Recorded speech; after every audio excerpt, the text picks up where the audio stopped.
जाता है तो तुरंत खत्म हो जाता है, उसी तरह हमारा जीवन है। तो ये हमको ध्यान में रखना चाहिए। तो मैं कह रहा था कि सभी प्राणियों में, तो भगवान बुद्ध ने कहे थे कि सभी प्राणियों में बुद्धता होने का बीज है, सबके अंदर क्षमता है, सभी प्राणियों में, केवल मनुष्य में ही नहीं है। हम तो मनुष्य जीवन से संबंधित रखते हैं, तो मनुष्य जीवन तो बड़ा ही एक पवित्र और अमूल्य जीवन है। दूसरे प्राणियों के अंदर बुद्धता का बीज होते हुए भी वो बुद्ध नहीं बन सकता है, क्योंकि उनका शरीर और हमारे शरीर में बहुत अंतर है। हमारा शरीर एक ऐसा शरीर है, हम लोग कोई अच्छे काम करने लग पड़े तो उसे ध्यान दें तो हम लोग में करने की क्षमता है। पशु पक्षियों में, अन्य योनियों के जीव जंतुओं में वो क्षमता नहीं है, क्योंकि उनके कान, आँख, नाक और हमारे कान, आँख, नाक और हमारी बुद्धि और हमारी मन की सोच में बहुत बड़ा फर्क है। हालांकि सभी प्राणियों का चित्त जो है बुद्धता से भरा हुआ है, लेकिन शरीर विशेषता के कारण हर कोई नहीं बन सकता है, क्योंकि केवल मनुष्य जात का जो शरीर है ना, जो हम लोग लिए हुए हैं, इसी के द्वारा ही बुद्धता को प्राप्ति होती है। तो मैंने कहा था कि मिलू रिम्पोचे बोल के हमने जो शरीर धारण किया है, पूर्व जन्म में हम लोग ने कुछ अच्छे कर्म किए थे, उसके फल के रूप में हमको यह शरीर मिला है। हाँ, क्योंकि हर एक इंसान का अपना अपना कर्म क्षेत्र होता है और पूर्व जन्म में भी अलग अलग से कर्म किए होते हैं। उस कर्म के अनुसार किसी व्यक्ति में समझने की जो बुद्धि जो है बहुत तेज है, किसी में समझने की बुद्धि जो है कम है। कोई बहुत जल्दी समझ जाता है, कोई किसी को समझने में देरी होती है, कोई तो समझ ही नहीं पाता है, उसे बड़ा उद्योग और कोशिश करना पड़ता है, बावजूद फिर भी वो समझ नहीं पाता है। ये उसका अपना कर्म का वो है, फल है। मनुष्य होते हुए भी कई प्रकार के अच्छे मनुष्य कौन होता है? मनुष्य ही होता है। बुरा मनुष्य कौन होता है? मनुष्य ही होता है। दुष्ट कौन होता है? मनुष्य होता है। परमात्मा का स्वरूप जो धारण किया भगवान बुद्ध जैसे, वो कौन थे? वो पहले मनुष्य थे। उन्होंने जो है साधना करके मन के जो मल है, राग द्वेष अज्ञान इत्यादि है, उसका शुद्धिकरण करके वो बुद्ध हो गए। झूठ कौन बोलता है? मनुष्य बोलता है। सच कौन बोलता है? मनुष्य बोलता है। चोरी कौन करता है? मनुष्य करता है। चोरी कौन नहीं करता है? मनुष्य नहीं करता है। वो करने और नहीं करने में सब हमारे अपने चित्त की बात है। हमारे ऊपर है कि हम उसको किस तरह के प्रयोग में लाए। हम अपने दायित्व हम खुद को करना चाहिए। हम खुद ही जिम्मेवार हैं। अच्छे करते हैं तो हम खुद ही करते हैं, बुरे करते हैं हम खुद ही करते हैं। सिर्फ उसका उपयोग कैसा किया जाए, कैसा यूज़ किया जाए, कैसा उपयोग किया जाए। चाकू को लीजिए आप, चाकू यूज़ करने में फ़र्क है। चाकू को उसको अच्छा भी यूज़ कर सकते हो, बुरा भी यूज़ कर सकते हो। चाकू किसी के पेट में बॉम्ब दिया तो किसी आदमी का हिंसा कर दिया आप। अब किसी सब्जी को साफ करने के लिए उसके छिलके को उतार करके गंदे को निकाल दे तो वो फिर फायदे वाला हो गया। वो यूज़ करने पर चाकू से आप कलम को काट ले तो उससे ग्रंथ लिखे तो चाकू का उपयोग अच्छा हो गया। चाकू फेंक करके किसी के सिर के ऊपर बॉम्ब दे तो आपने हिंसा का काम किया। यूज़ करने में फ़र्क। उसी तरह हमारा मन करुणा और दया की ओर ले जाए तो पुण्य हो जाता है, और राग द्वेष और ईर्ष्या के प्रति ले जाए तो पाप हो जाता है। हमारे ऊपर है सब। तो मैं कहने ये जा रहा था कि बुद्धता होने के बीच हम सभी में है, लेकिन हम मनुष्य होने के नाते हमारे पास जो है ज़्यादा ही चांस है बुद्ध होने के लिए, साधक होने के लिए, छुपा होने के लिए। उसके बाद दर्पा होना चाहिए। कल मैं बोल रहा था कि श्रद्धा होना चाहिए। श्रद्धा के बिना तो ज्ञान प्राप्त नहीं हो सकता है, उसको समझेंगे भी हम। श्रद्धा का मतलब क्या है? विश्वास करना, इच्छा करना। जब आपको बुद्ध के अंदर विश्वास नहीं है, बुद्ध के प्रति विश्वास नहीं है, तो आप बुद्ध के क्या प्रवचन सुनेंगे? नहीं सुन पाएंगे। हकीकत में आपका विश्वास बुद्ध के प्रति है, आपका आस्था धप्पा धमसिक बुद्ध के प्रति है, तो संन्यास के शब्द जब बताते हैं तो आप कान उठाकर उसको सुनेंगे, फिर मन में सोचेंगे, फिर उसको अपने मन में ला करके अमल में लाएंगे, व्यवहार में लाएंगे, तब जाके आप छुपा बन जाएंगे। धप्पा नहीं होगा तो कुछ भी नहीं होता है। धप्पा का अर्थ क्या है? बिना किसी डर से धर्म की शरण में जाना, पाप की कर्म को नहीं करना, बिना किसी डर के। कोई लालच दे, मोह दे, उसको छोड़ दो। इसमें क्या होता है? कुछ नहीं। किसी की बात को नहीं सुनना है, सिर्फ अपने मन को दृढ़ करके साफ सुथरा पवित्र मन से जो है बुद्ध ने जो कहा ठीक कहा, क्योंकि बुद्ध ने कहा कोई मामूली इंसान ने नहीं कहा, कोई मूर्ख ने नहीं कहा, कोई बेवकूफ़ ने नहीं कहा। बुद्ध संन्यास जो कि इस दुनिया से तर चुके हैं, जिनके पास सिर्फ ज्ञान ही है, अज्ञान नाम की कोई चीज़ नहीं है, जो ज्ञान से भरपूर है, तो ऐसा विश्वास करके उनके प्रवचनों को सुन करके उसको अमल में लाया जाए तो वही छस है। अमल में लाने की बात में, अमल में नहीं लाए तो आप मुंह से जो भी पढ़ते रहे उससे कुछ फर्क पड़ने वाला नहीं है। मन की शुद्धि होना जरूरी है। जब तक आपका मन शुद्ध नहीं होगा, मन साफ नहीं होगा, मन पवित्र नहीं होगा तो तत्पा आएगा नहीं। तत्पा शुद्ध मन की एक स्थिति है, अपवित्र मन की स्थिति नहीं है, शुद्ध मन की स्थिति है। तो तत्पा मानसिक होना बहुत जरूरी है ना। तो तत्पा क्या है? विश्वास करना, विश्वास करना। भगवान बुद्ध जो इस संसार रूपी दुख से तर करके संन्यास हो गए हैं, हाँ, संन्यास ने जो कहा वो ठीक कहा, उसे सुनना चाहिए। संन्यास ने क्या कहा? दिक्पाचियम मिजाजिन घेवापुंसुम सोप्रच्छे रंगी संग युमसु दुल तीनी संन्यास तनबाहीन बना। किसी भी पाप कार्य को नहीं करना, घेवा का कार्य छोटा हो भी, पुण्य का कार्य छोटा हो भी करना, और अपने स्वयं को खुद साफ करना, संमा करना, अपने चित्त को खुद परिशुद्ध करना, साफ करना, यही मेरा शासन है, यही मेरा उपदेश है के बुद्ध ने कहा। जब तक मन साफ ना हो तो धर्म को समझ नहीं पाता है। तो यह है मेरे कहने का मतलब। तो उसके बाद कल हम बात कर रहे थे कि श्रद्धा, अब हमारे पास बुद्धता होने की बीज भी है, और हमारा मिलू रिम्पोचे, हमारा शरीर भी है, मानव शरीर है, तो उसके साथ हमारे अंदर तत्पात हमसिक भी है। केवल ये चीज़ें होने से क्या हम धर्म को समझ पाएंगे? नहीं समझ पाएंगे। धर्म को समझने के लिए एक योग्य गुरु की आवश्यकता है। बिना गुरु के कुछ भी आप समझेंगे नहीं, क्योंकि एक गाइडेंस होना चाहिए, आपको रास्ता दिखाने वाला होना चाहिए। इसलिए संन्यास ने कहा कि दो का मतलब संन्यास के प्रवचन का जो संग्रह है उसमें कहा गया कि लोमा जंगोर लामा गुदेन देदा की लामा खेपा दागला तक दो टेम्परा जा देची छिर शेना खेपे योगदेन देले चुंग बोलते हैं। कहते हैं कि जो अच्छे अनुयायी होते हैं धर्म का, नंबा समझे पाका, जो अच्छे अनुयायी धर्म का अनुयायी होते हैं, वो पहले से समझते हैं मुझे रास्ता दिखाने वाला एक गुरु की आवश्यकता है। और कैसा गुरु? वो गुरु जो विद्वान भी हो, वो पंडित भी हो, और वही नहीं केवल मुख से बोलने वाला ना हो, लेकिन उसने कुछ अपने मन में धर्म को उतारा भी हो, अनुभव वाला गुरु हो, जिसने कुछ ज्ञान का साक्षात्कार किया हो।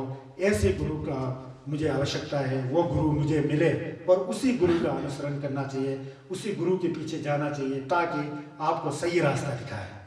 तो कहते हैं कि ऐसे गुरु की क्यों आवश्यकता है? तो कहते हैं देची इच्छिर जेना खेबी युंतन देल जुंग बोलते हैं। किस लिए? क्योंकि अच्छे गुरु का अनुसरण करने से हमारे अंदर जो मूर्खता है, जो अज्ञान है, वो नष्ट हो जाएगा, और ज्ञान रूपी दीपक जो है उस गुरु के द्वारा जलाया जाएगा। तो इसलिए अच्छे गुरु की आवश्यकता है। हम लोग युमपति पढ़ते हैं, कंजूर पढ़ते हैं, ज्ञातोंबा पढ़ते हैं, तोमंग पढ़ते हैं, वो सिर्फ एक पढ़ने का चलन बन के बैठा हुआ है, पढ़ने का परंपरा बन के बैठा है। अब 4 लामा को बुला लिया, पढ़ाते हैं, हो गया जी, कल्याण हो गया जी, ऐसा समझ के बैठे हैं। उससे उतना कल्याण नहीं हुआ जितना होना चाहिए था। देशम फेंथो यो मेरे दिला, उतना फायदा नहीं होता है जितना उसके थोड़ा अर्थ को भी समझो। आज तो ऐसा बुद्ध वचन का पाठ कराया था, उसका अर्थ यह था, यह वो था, वो आप समझेंगे ना, उसमें ज़्यादा ही फायदा होता है।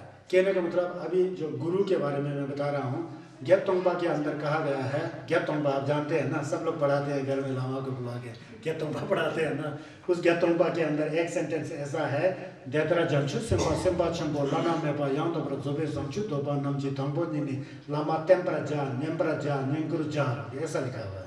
ये ज्ञातोंबा का शब्द मैं आपको बता रहा हूँ। क्या है इसका? कह रहा है कि भगवान बुद्ध कह रहे हैं कि उसमें रबजर को कह रहे हैं कि अगर कोई व्यक्ति बोधिसत्वा महासत्वा जंगचुप संबा जो छुपा नमलन करना चाहता है, जो साधक बनना चाहता है, इस तरह के साधक जो बौद्ध धर्म को अपने चित्त पर उतारना चाहता है, जंगचुप संबा हो या सिम्मा हो, जो भी हो, सबसे पहले उसको अच्छे गुरु की खोज करना चाहिए बोलते हैं। अच्छे गुरु की खोज करके उस गुरु से ज्ञान को प्राप्त करना चाहिए, सुनना चाहिए, उसका चिंतन करना चाहिए, मनन करना चाहिए, अपने चित्त की शुद्धिकरण करना चाहिए। ये ज्ञातोंबा में कहा गया है। हम लोग क्या करते हैं? लामा जी लोग को बुलाया, ज्ञातोंबा पढ़ दिया, ज्ञातोंबा पढ़ दिया जी, उसमें क्या लिखा हुआ है किसी को पता ही नहीं होता है। ये एक शब्द निकाल के मैंने आपको बताया है। देखो, लामा का मतलब गुरु होता है। हमारे हिंदी में गुरु कहते हैं, और तिब्बती में लामा कहते हैं, और इंग्लिश में spiritual master. who can give you the perfect knowledge of wisdom, है ना जी, उसको गुरु कहते हैं। यह बताया गया। क्यों, किस लिए हमको गुरु चाहिए? गुरु के बिना क्या हम लोग ज्ञान प्राप्त नहीं कर सकते हैं?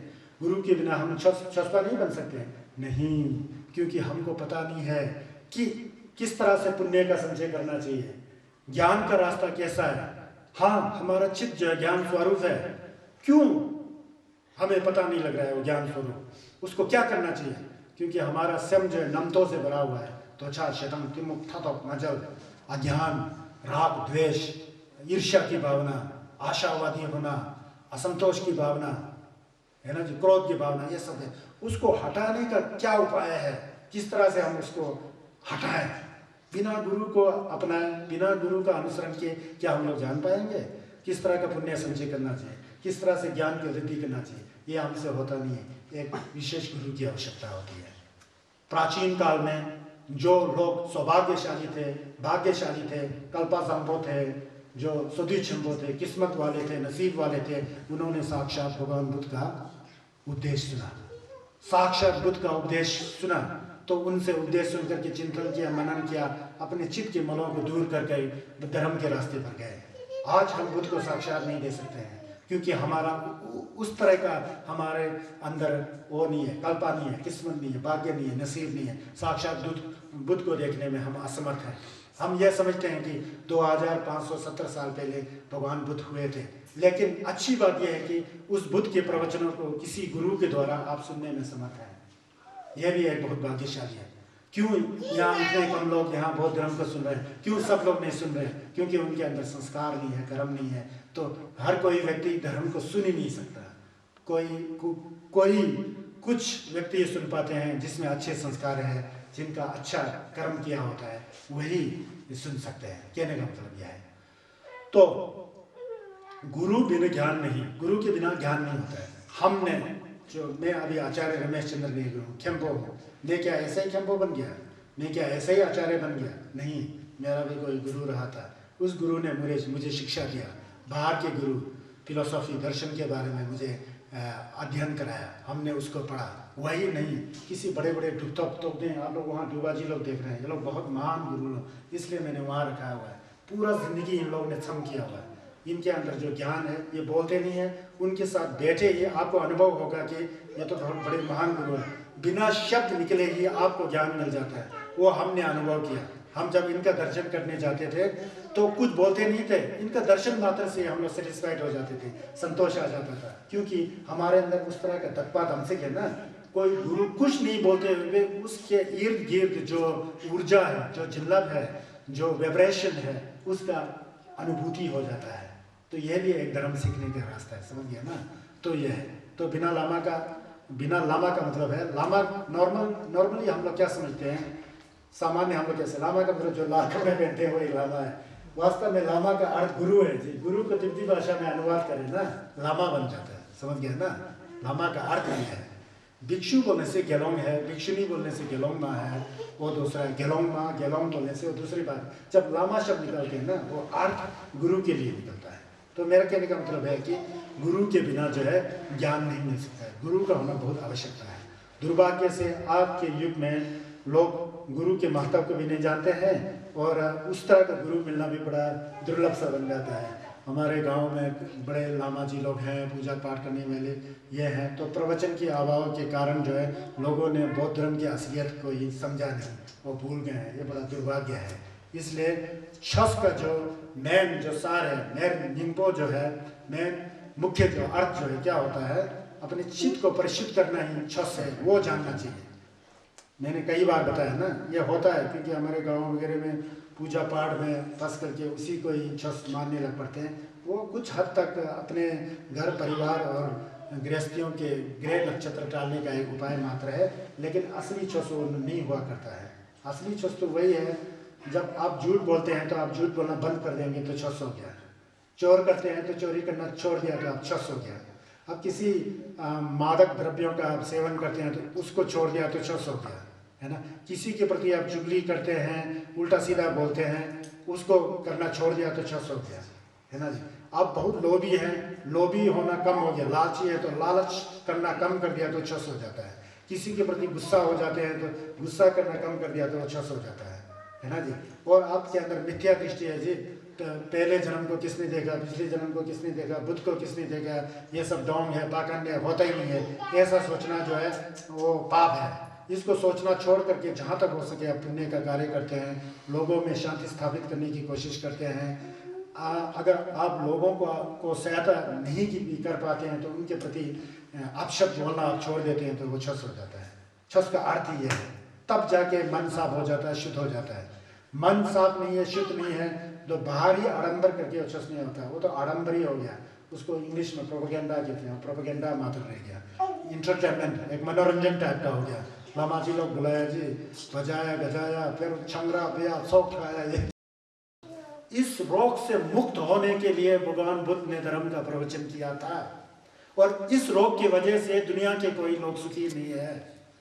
मन का रोग, ये लालच, त्वचा चेतन मुक्ता दो, नजल, अज्ञान, काम, राग, द्वेष, ईर्ष्या, ये जो है अपने को एक रोगी की समान समझना चाहिए। जब हम लोग धर्म सुनते हैं ना, हम लोग, हमारे अंदर इतना कपटी मन है कि ये सब नमतों से भरा हुआ है, कल्पनाओं से। के अंदर त्वचा चेतन के मुठ खत्म होते जाते हैं। जितना खत्म होते जाएंगे उतने उतने आप शांत होते जाएंगे। जब आप पूर्ण रूप से शांत हो जाते हैं तो वो रिकवरी की तरह है। और रिकवरी, आप बीमारी से मुक्त हो गए। और ये बीमारी जो है सबसे जो है खतरा बीमारी यही है, सम का नाम तो जो है। उस बीमार को दूर करने के लिए भगवान बुद्ध ने जब दिया था। तो मैंने कहा कि गुरु को एक डॉक्टर के समान मानना चाहिए और खुद को एक रोगी के समान मानना चाहिए जब धर्म को सुनते हैं ना। और जब जो धर्म का प्रवचन जो आपके काम में आ रहा है ना, जो मैं बता रहा हूँ ना, ये दवाई का काम कर जाता है, औषधि का काम कर जाता है। इसको अच्छी तरह से सुनेंगे तो आपको लगेगा यार ये सच है, सही है, तो आपके मन में जो बुरी भावना है ना उसको छोड़ने का चाह आ जाएगी, छोड़ने की इच्छा होगा। तो दिन प्रतिदिन आप जैसे छोड़ते जाएंगे ना, वो जो धर्म प्रवचन जो मेडिसिन की तरह है ना, दवाई की तरह है ना, वो अंदर काम करना शुरू कर देगा। जितना नमतो हटते जाएगा ना, वो धर्म के प्रवचन उतना ही काम करेगा। जब वो नमतों से हट जाएंगे ना, आप रोग मुक्त हो गए, शांत हो गए। फर्क नहीं पड़ता है कोई मर रहा है, जी रहा है, आपको पता है यार ये तो सब सपना की तरह है, पानी की बुलबुले की तरह है, मुझे भी ऐसा होना है, सबको ऐसा होना है, तो मैं क्यों घबराऊं। मैं बहुत भाग्यशाली हूँ कि आज मैं बौद्ध धर्म को सुनने में समर्थ हूँ, सुन रहा हूँ, चिंतन कर रहा हूँ। मनन करना की तरह है, पानी की बुलबुले की तरह है, मुझे भी ऐसा होना है, सबको ऐसा होना है, तो मैं क्यों घबराऊँ। मैं बहुत भाग्यशाली हूँ कि आज मैं बौद्ध धर्म को सुनने में समर्थ हूँ, सुन रहा हूँ, चिंतन कर रहा हूँ, मनन कर रहा हूँ, और सत्यता का मुझे ज्ञान है। तो आप इतना आनंद रहेंगे, फर्क नहीं पड़ता कि आप अमीर हो या गरीब हो, आपके पास धन हो या ना हो, फिर भी आप खुश, बाहर से खुश, अंदर से खुश। संसार में होता क्या है, अंदर से झूठ मूठ को, अंदर से तो पूरा क्या कहते हैं मल से भरा होता है, बाहर से झूठ मूठ को मुस्कुराना पड़ता है। अंदर से दुखी हो भी मुस्कुरा, अगर मैं नहीं मुस्कुराया तो यार वो क्या सोचेगा, ये सोचेगा, वो क्या सोचेगा, ये क्या सोचेगा। ये संसारिक व्यवस्था है और यही दुख का कारण है। समझ गया ना। मैं कहने का मतलब ये है कि अब भगवान बुद्ध को लाइए। भगवान बुद्ध एक महाभिषक की तरह है। संस्कृत में कहते हैं महाभिषक, द ग्रेट डॉक्टर, एक महाभिषक जो दवाई देते हैं। किस चीज़ का दवाई देते हैं? छस का दवाई देते हैं। उस छस को आप न्यमलेन करोगे, उसका साधना करोगे, उसको अपने व्यवहार में उतारोगे, जिंदगी में उतारोगे, तो आपके अंदर जो मन की जो रोग है, विकार रूपी रोग है, वो हट जाएगा। जब विकार रूपी रोग हट जाएगा तो आप उस रोग से मुक्त हो जाएंगे। आप रोग से मुक्त हो जाएंगे तो आप जमशुद संभा हो जाएंगे, आप जुबा हो जाएंगे, प्रैक्टिशनर हो जाएंगे, आपका भी कल्याण। और आपके इर्द गिर्द जितने भी आदमी हैं उनको आप उस धर्म के बारे में बताएंगे। सबको 1 से 2, 2 से 3, 3 से 4, 4 से 20, 20 से 100 करके सबको रोग मुक्त कर देंगे। यही धर्म का असली सार है। इसी के लिए ही भगवान बुद्ध ने धर्म का प्रवचन किया था। धर्म प्रवचन का मतलब ही यह है। हम लोग छस की खोरलो बोलते हैं ना, छस की खोरलो का मतलब क्या है? Turning of the wheel of धर्म, है ना जी। धर्म चक्र प्रवर्तन। धर्म चक्र प्रवर्तन क्या है? पहले भी मैंने बताया था। धर्म को सुन करके, अच्छी मन से, बोधिचित्त से धर्म को सुन करके, फिर उसको मन में धारण करके उसको व्यवहार में जब लाएंगे ना, आपके मन के अंदर जो कल्पना है, बुरी विकारें हैं, जो बुरी विचारें हैं ना, वो बदल जाएगा। तो आपका मन जो है पॉजिटिविटी की ओर टर्निंग करेगा, मतलब धर्म की ओर चला जाएगा। धीरे धीरे चलते चलते चलते चलते बहुत आगे तक निकले जाएगा। इसी को turning of the wheel of धर्म, इसी का नाम है धर्मचक्र प्रवर्तन का। छस की खोलो का अर्थ यह है। हम लोग क्या करते हैं कि भगवान बुद्ध ने छस की खोलो कोर्शी किया, कहाँ वाराणसी में वलचर पीक जगोपुरपुरी में कोर्शी किया, वहाँ देखते हैं भगवान बुद्ध को, या उनकी मुद्रा ऐसा है छस की, वहाँ नहीं देखना है। बुद्ध ने जो प्रवचन दिया है ना, उसको मन में धारण कर करके अपने अंदर जो नमतो है उसको खत्म करना ही छस की खोलो कोर्शी करना है। उसका नाम ही धर्मचक्र प्रवर्तन है। ये भूल गए लोग। हम लोग बोलते हैं ना नंबा संकेस्का बोलते हैं ना, हम लोग बोलते हैं नंबा संकेस्का का मतलब अंदर देखना है। नंबा मतलब नंग नंग लता फीला माता छीला माता, बाहर मत देखो, अंदर देखो। अंदर देख करके अपने मन में जो बुरी विचार है ना उसको खत्म करना ही नंबा है। नंबा संकेस का मतलब संकेस ने जितना भी प्रवचन दिया है अंदर की विकारों को साफ करने के लिए प्रवचन दिया है, ना कि बाहर के विकारों को। बाहर तो विकार होता है नहीं, ये तो जड़ पदार्थ है जो दिखाई दे रहा है। विकार अंदर से होता है। कर्म का जड़ ही हमारा मन है। कर्म का शुद्धिकरण जो है हमारे मन से शुरू होता है, समझ गए ना, हमारे मन से शुरू। देखिए अब गुरु, मैंने गुरु के बारे में बता रहा हूँ आज, है ना। तो गुरु का अर्थ, गु का अर्थ होता है प्रकाश, रू का अर्थ होता है अंधकार। जो अंधकार रूपी अज्ञान को दूर करने वाला, प्रकाश देने वाला जो व्यक्ति है ना, जिसे कुछ अनुभव भी है धर्म के बारे में, वही गुरु है। गुरु का दूसरा, गुरु का गु का अर्थ है गुण, रू का अर्थ है रूप। जो गुण के रूप से भरपूर है वही गुरु है ना। भगवान बुद्ध वो थे। हमारे रूट गुरु कौन थे, मूल गुरु कौन थे? भगवान बुद्ध थे। हम तो उनके परंपरा को चलाने वाले हैं। अब मौका मिला उसका अध्ययन करने के लिए, थोड़ा थोड़ा गमलन करने का भी मौका मिला, तो वो जो बुद्ध ने कहा था वही आप लोगों को कहना है। अपने तरफ से नया कुछ भी नहीं जोड़ना है।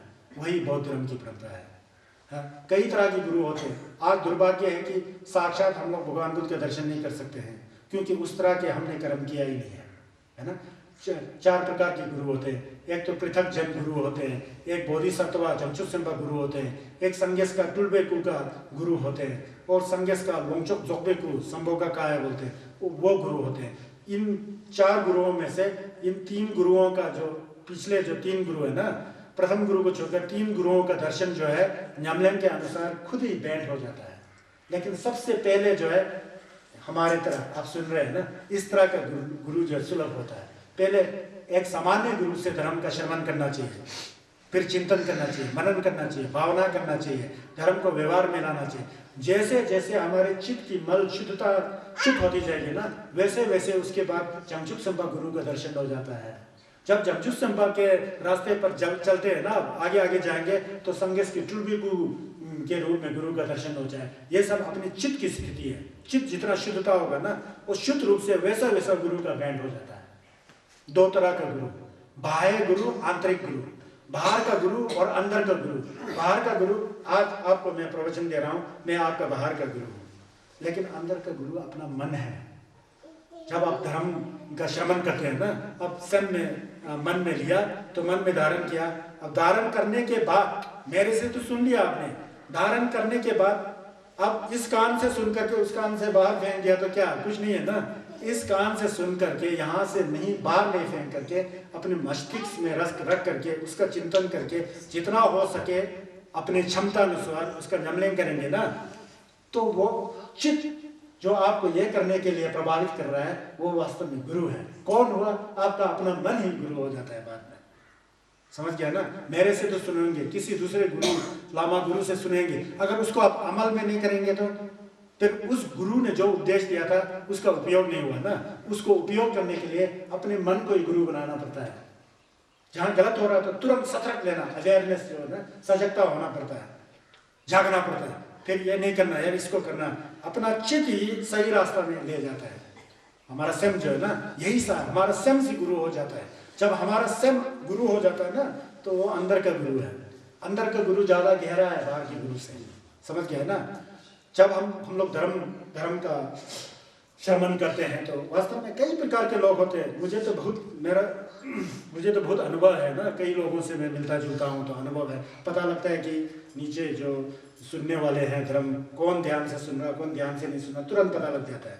कहा जाता है कि 3 प्रकार के दोष होते हैं, इन दोषों से हमेशा मुक्त होना चाहिए। जब सुनते हैं ना हम लोग, 3 प्रकार का क्यों होता है, क्यों, उस क्यों से दूर होना चाहिए। एक क्यों होता है, बोलता है कि इस कान से सुनते हैं तो उस कान से बाहर निकाल देते हैं, वो तो क्यों है ना, दोष है ना, उससे कुछ फायदा नहीं हुआ।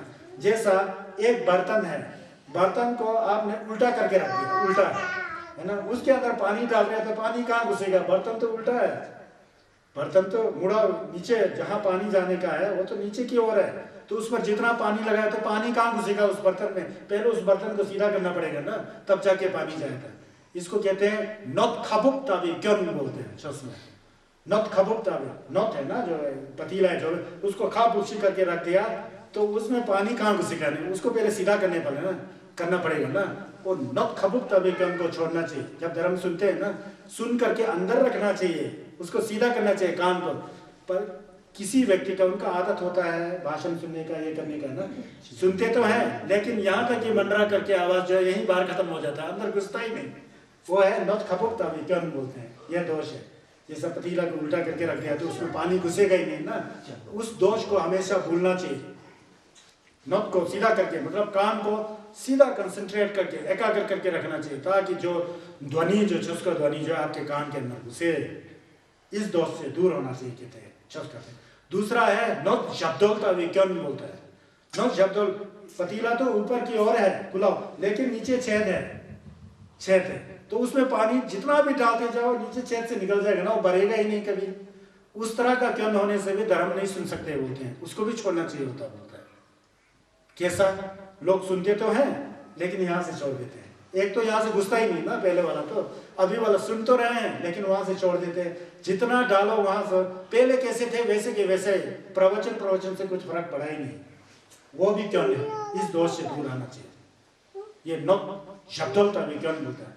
अब दुखचेन डेबिट विज्ञान है बोलता है।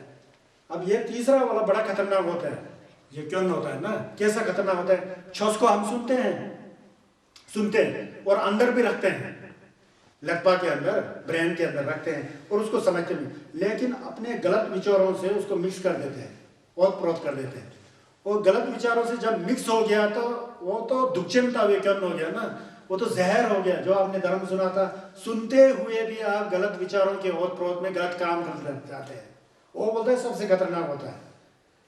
तो इन तीन तरह के दोषों को हमेशा छोड़ना चाहिए बोलता है, छुस्पा का ये अर्थ है, इन तीन तरह के दोषों से मुक्त हो जाता है और धर्म का श्रवण करे ना, फिर आपको फायदा होता है। इसको नॉट की क्या सुम बोलता है, होता है। ये तो ऐसे ही हो गया ना, जैसा आपके पास एक कप अमृत है ना, अमृत है, शुद्ध रूप में अमृत है। धर्म की जो प्रवचन जो है, बुद्ध की जो वाणी जो है अमृत की तरह है। क्यों अमृत की तरह है? वो अमृत है, उसको हम पिएंगे तो हमारे मन के अंदर जो जहर रूपी जो बुरी कल्पना है ना, उसको धो लेता है। ऐसा है शिमित दूषित संगस की चौथे शिमित दूषित, उसको पीना आ जाए तो कल्याण है, उसको पीना नहीं आए ना फिर प्रॉब्लम खड़ा हो जाता है। क्या करते हैं हम लोग, अब अमृत तो है, उसमें हमारी गलत विचारों को उसमें मिक्स कर देता है, उस अमृत को हम उल्टा जहर में बदलते हैं। जबकि अमृत जो है जहर को धोने के लिए होता है, अमृत को हम उल्टा जहर बना लेते हैं। तो हम लोग गलत विचारों से उसको जो है छस का जो विचार है ना, उसको हमारी गलत विचारों से मिला देते हैं और फिर जहर बन जाता है। और हम लोग सोचते हैं यार आज तो मैंने 1 लाख माने लगाया जी, आज तो मैंने 1 लाख बसरा गुरु लगाया जी, आज तो मैंने 21 कोरा लगाया जी, 100 का 21 कोरा, आज तो मैंने मंदिर में जाके 10,000 दिया जलाया जी, आज तो मैंने लामाओं के पास जाके 100 रुपये यम दिया जी, किया जी। ये क्या किया आपने? कुछ भी नहीं किया। आपका ये विचार क्यों आ रहा है कि मैंने किया जी, मैंने ये किया जी, वो किया जी? वही आपने जो पुण्य किया ना वो खत्म हो जाता है। पुण्य करो चुप रहो, एक है ना हिंदी में भी कहावत है ना, क्या है, पुण्य करो और उसका फल में लालच मत करो, उसको दरिया में डाल दो, बस हो गया, जो कुछ भी होगा देखा। बिल्कुल जब पुण्य करते हैं ना, पुण्य करने के बाद उसका जिक्र करो ही मत, तब जाके आपको फल मिलेगा। अब जिक्र करना शुरू कर लेंगे ना, आपने किया होता है 5 रुपए का पुण्य किया होता है, 100 रुपए का जिक्र करते हैं तो 95% जो आपको नुकसान हो जाता है।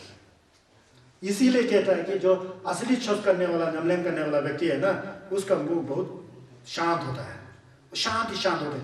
जहां बताना हो, जहां प्रवचन करना हो, जहां उपदेश देना हो, फिर वहां ऐसा उपदेश देगा कि कहां से आ रहा है पता ही नहीं लग जाएगा, कहां से इसने प्रिपरेशन किया होगा, क्या होगा पता ही नहीं लगेगा, ऐसा उपदेश कर देगा।